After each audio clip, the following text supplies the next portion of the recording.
Welcome back, everybody, to another upload brought to you by your one and only literary pharaoh.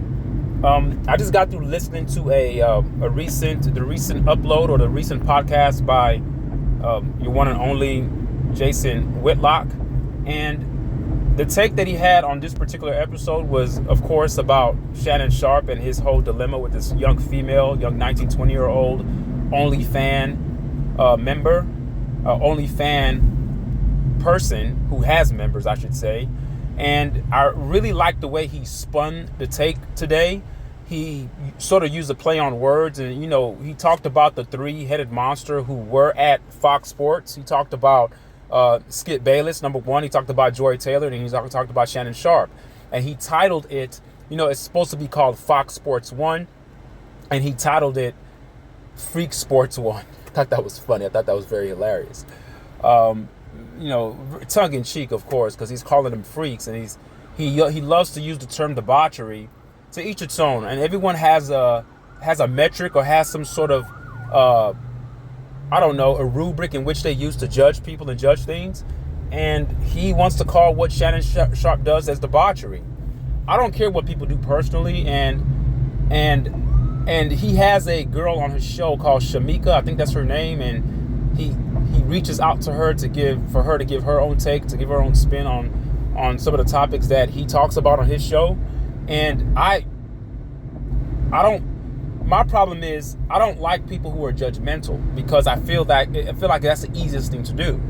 The hardest thing to do is understand somebody's position or disposition and try to see things through their lens. Now, if somebody's mentally ill or somebody's mentally inept, then we can say that. We can say what it is and say this person is mentally ill and they have a problem, they need to seek help. But if a person is perceived as being normal and they're doing certain things that are not supposed to be socially appropriate, then we have to start peeling back the onion and taking a deeper dive into what they are doing and what they're not doing. When Shamika came on the show, Shannon Sharpe asked her a question, and not Shannon Sharpe, but Jason Whitlock asked her a question about Shannon Sharpe, asking her if Shannon Sharpe's career is over at ESPN, or if his affiliation with Black Twitter is, going to take a hard hit in terms of people not signing up or believing in him or listening to him anymore. And of course, Shamika comes in with her response and says she thinks that the black race, that the black Twitter is very forgiving, and black people in general are very forgetting, because usually she uses the kind of tongue-in-cheek saying that every 4 years black people, they end up voting for the same party, and she kind of throws that plug in there about politics. And I cut it off then, and I didn't want to listen to it anymore. And not because I agree or disagree with her. I had enough. And that question that Jason Whitlock posed to her about, asking her is the brand of Shannon Sharpe dead, in terms of the persona that he puts on, the Uncle Shay Shay character that he puts forth for the media, putting off the image that he's for the black people, that he stands for the black people. Let me tell you guys something here, and I'm going to say this very clearly, and I want you guys to understand what I'm saying right now. The reason why Uncle Shay Shay is popular with the people, it has nothing to do with racial idolatry, because that's what Jason Whitlock likes to refer it to. And I can equally say that Jason Whitlock is a religious zealot and he's a religious idolater, because he idolizes his religion. And he uses his religion as his base concept or his base construct to make every decision that he makes. And to each its own. That's fine. I'm not here to cast stones. But where I am casting some stones is that he's using the same metric that he uses to judge other people by calling them racial idolaters or racial idolatry, like he often likes to use on his show. He's also an idol. We're all idols. You have to be careful how you judge people, because there's an equal amount of blame to go around. There's no one that's immune or above the fray. The same eye you use to look at somebody is the same eye they're looking to look at you. So depending on what kind of energy you put out is going to be the same kind of energy you get back. And I'm that one guy on the internet that's going to give you back the same energy that you give forth to other people. Jason Whitlock. So Jason Whitlock, you call black people who stand for their own who are racially prejudiced, and there's nothing wrong with being racially prejudiced. It means that you stand for your people. It doesn't mean that you hate other races. You're just pro your people. And you want to categorize that as something that's evil or sinful by calling it racial idolatry? Well, I could tell you, sir, you are a religious idolater because you believe in a book. You believe that a book is what helps you. You believe in this quasi-spiritual concept that you fell in love with, and you think that that's the motivating guide in your life, and you're playing upon the weaknesses and the emotional weakness of other people. That's essentially what you're doing.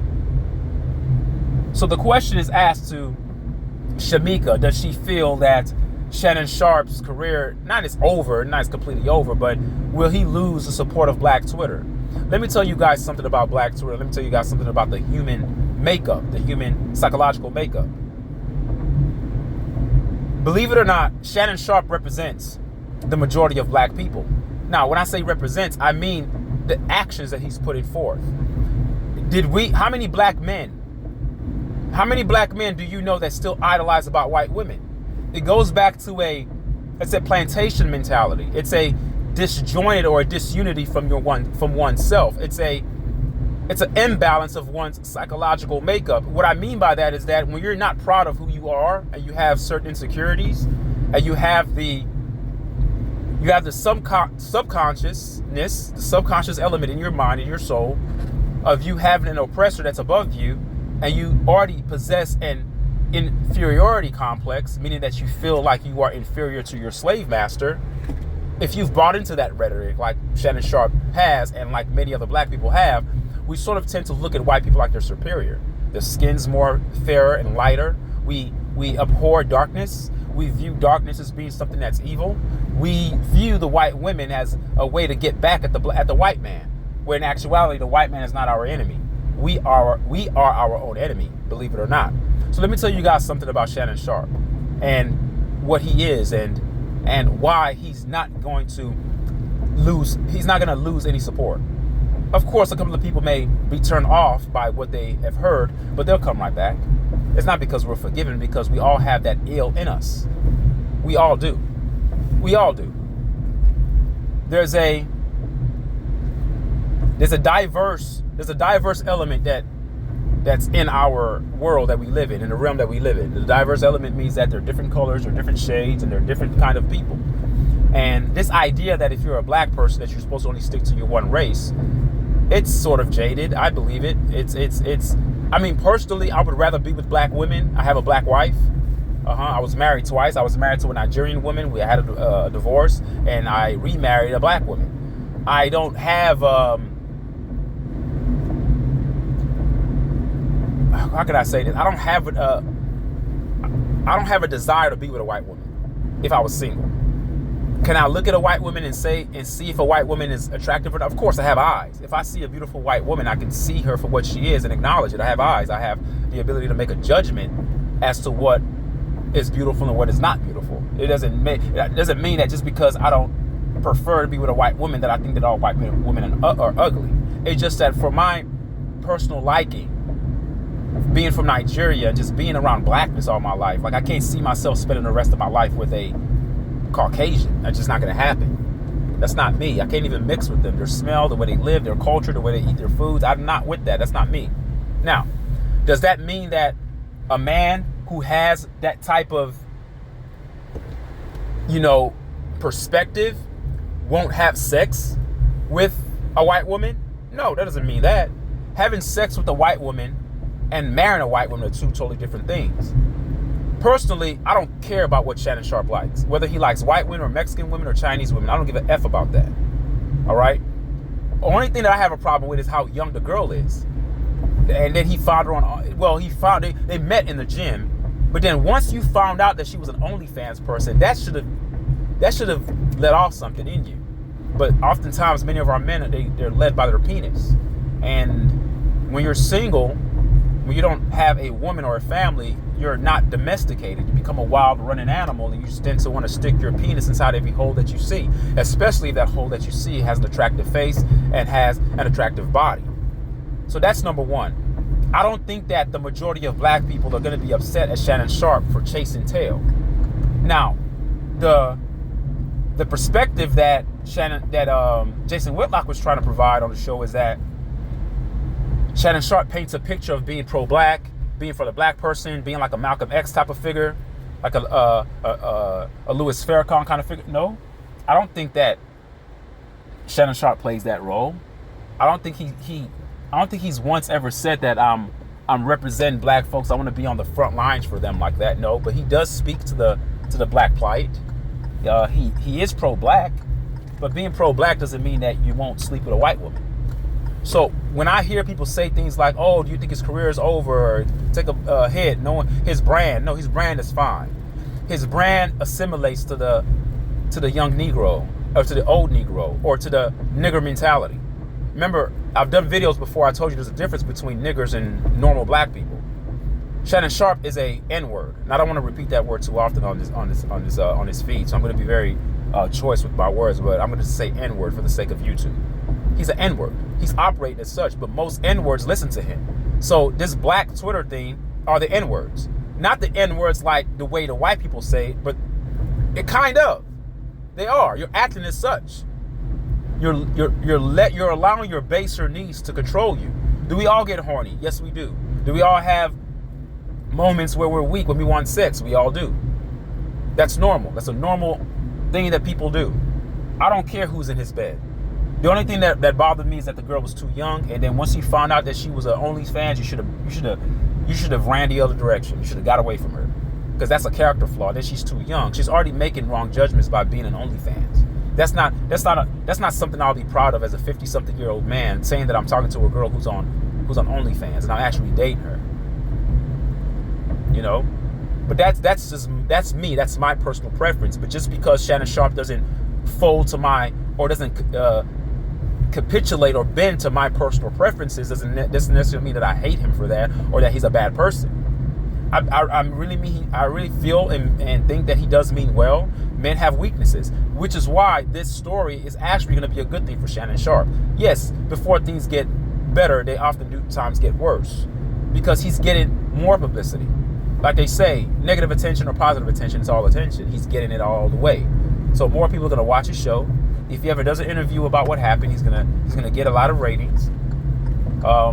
This is going to probably cause him to be more private than before. He was already a private person, but obviously he's not doing a very good job of being private, because he's not exercising wisdom. He's not exercising, logical. He's not applying logic to the things that he's doing. So, with that being said, Shannon Sharpe represents the black person, generally speaking, or he represents men. He represents me in a sense, because we've all done it. We've all looked at girls that were attractive and wished that we could sleep with them. It's common. The difference is that Shannon Sharpe has the millions to do what he wants and to get who he wants. And so he exercises that. Men like me don't have the money to do that. Now, will I be doing what Shannon Sharpe is doing if I was a millionaire? I don't know that. I could speak from this position and say I wouldn't do that. I wouldn't talk to somebody that young. They're just not mentally developed yet. And maybe they are mentally developed, but it's going to be hard to have a deep, intimate conversation about life. What things would we have in common to discuss? You're 19, 20 years old. You're old enough to be my daughter. The things that I talk to my daughter about are almost the things that I can talk to. So it's just not a good match. It's just not a good fit. But what I can say is that people love the symbol. They don't care about the practice of Shannon Sharpe. They don't care about his practicum or his praxis or his philosophy on life. Where, as a matter of fact, his philosophy on life is incongruous to his practice, meaning that his philosophy on life speaks to the black man. It speaks to the black race. It sounds good. It feels good. It looks good. But in terms of how he practices his life, it's incongruous to his praxis, meaning that his ideology or his philosophy about life. But many of us live that way. Many of us don't live the life we preach. Many pastors don't live the life they preach. Nobody lives the life they preach. Even parents that are trying to mold their children and raise them up with good character and give them the things that they need to have in order to be functioning citizens in the world or functioning members of society. We're not living up to the standard that we're telling them, because when we were younger, we did the same bullshit they did. We're all walking hypocrites. And that's exactly why Shannon Sharpe's image can't die. It won't die. As a matter of fact, I would go as far as to say that these things that are happening to him only exposes him for being human and having the human weaknesses that we all have. Human fragility.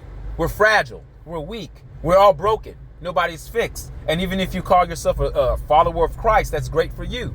But you're still broken, because even you admitting that you need a savior admits that you're broken. Brokenness needs fixing. You need a savior. It means that you're lost. If you're lost, you're broken. So everybody is broken.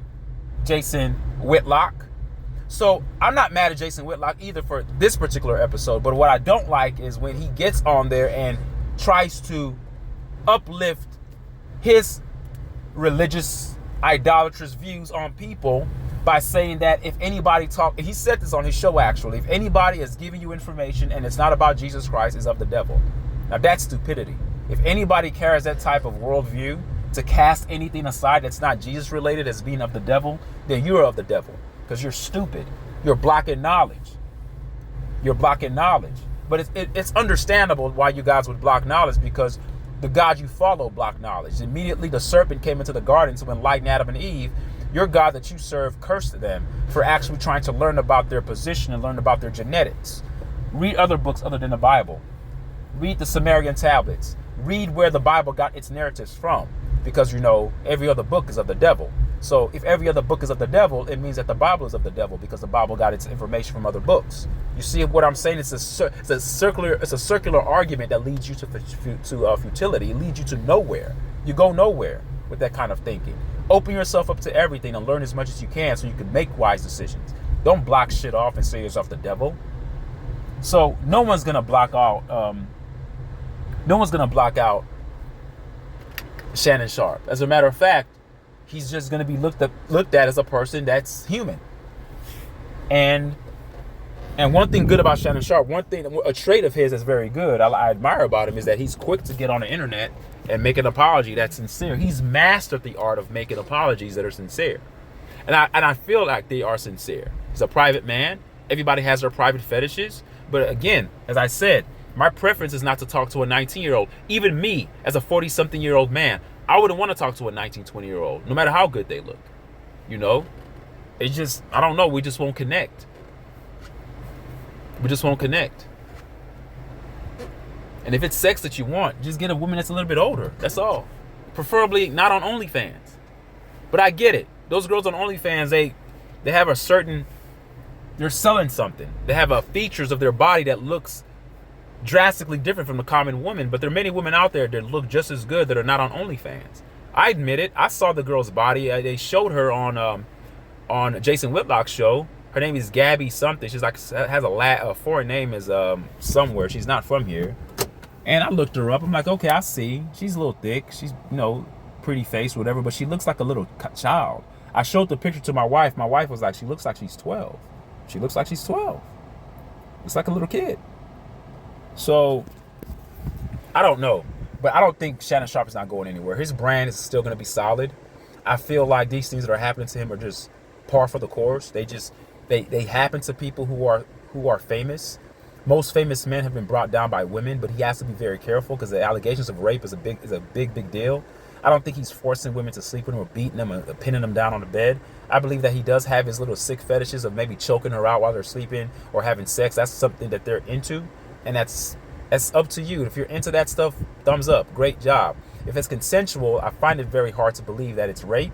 But, law and law jargon, they can twist things up to say that he manipulated her because she's so young and she was afraid to let him down and this is what he wanted. They have all sorts of ways they can spin it.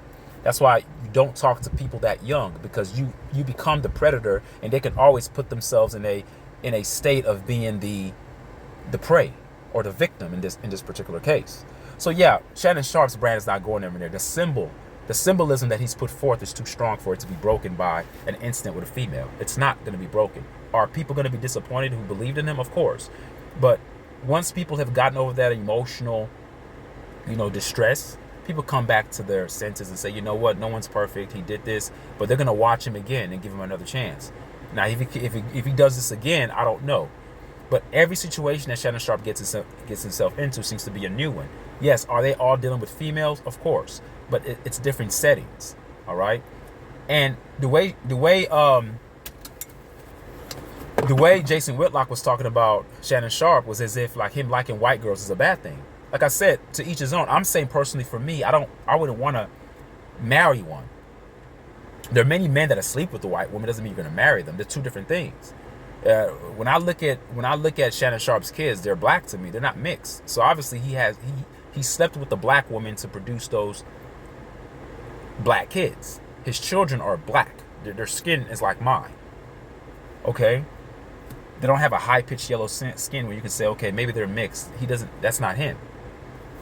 At his age, maybe he's always liked white women in that regard, to sleep with them, but he doesn't see himself being with them.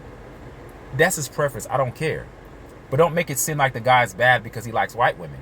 Anybody can like whoever the fuck they like. Like, leave them alone. Like whoever you want to like.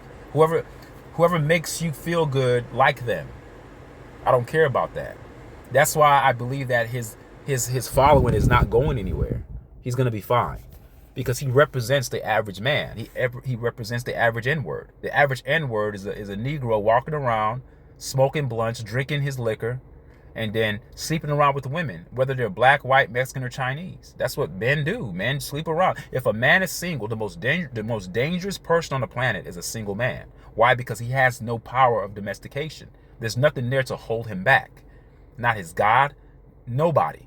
The only thing that could hold a man back is kids and a wife. Why? Because they have emotional needs, they have physical needs, they have physiological needs. You have to meet their needs. You have a wife that may be nagging you or complaining. It brings your ass home. You have to work to pay the bills. You have yard work. You have things to do. I'm speaking from personal experience in terms of being a married man. You don't have the time to have an idle mind, to roam around, to think, oh, well, women. Wife's right there, which is why me and my wife, we work out together. We do everything together. Everything together. We sleep in the same bed. When we go out with the kids, we do things together. Whether we're taking them to track meets, we are together as a family. That forces that wilder, baser nature that all men have. It kind of retracts that allure or that seduction that draws you into that baser need, and it draws me back into a civil man that protects and puts the band around his family and keeps his family tight. So that's why when you hear Ocho Cinco on Nightcap, of course he says this jokingly, but he always talks to Shannon Sharpe and says, when are you going to settle down and get married? When are you going to get a woman? That's key. Because if you have a woman, you're only one, it forces you to be domesticated because you have to adhere and meet the need of one person. But when you are single, you have the ability to be selfish and occasionally show selflessness to get something back in return. Oh, buy a woman a purse, take her on an expensive trip, buy her expensive gifts. They seem like that's nice, but you're doing that in order to get sex. Okay? So there's nothing that's going to happen to Shannon Sharpe. This is just drama. This is social media fodder. This is something for everybody to get hooked into. This is something for everybody to give their opinions about. But Shannon Sharpe is going to be fine. Whether ESPN lets him go, he's fine. He's not going anywhere because he represents the average man. And there's no... Now, yeah, on camera, Jason Whitlock can talk all that shit like, oh, I don't do that. Jason Whitlock was another Shannon Sharpe. He talked to white women. There's footage of him in nightclubs talking to white women. He loves white women too. How can you get mad at him for liking who you like? Secretly, you still like them, but you're gonna get on there and saying, "Oh, he likes white women." We know how he runs. It doesn't matter who he likes. He can like anybody. All right. Let's not be archaic and get mad at people for liking people outside of their race. The only thing that I'm mad at now, I wouldn't even say mad about, like I said before, is just the choice that Shannon Sharpe made. You don't go that young. You just don't go that young. That's my spiel. That's my take. Tell me what you guys think. Till next time, remember, your health is your wealth. Peace.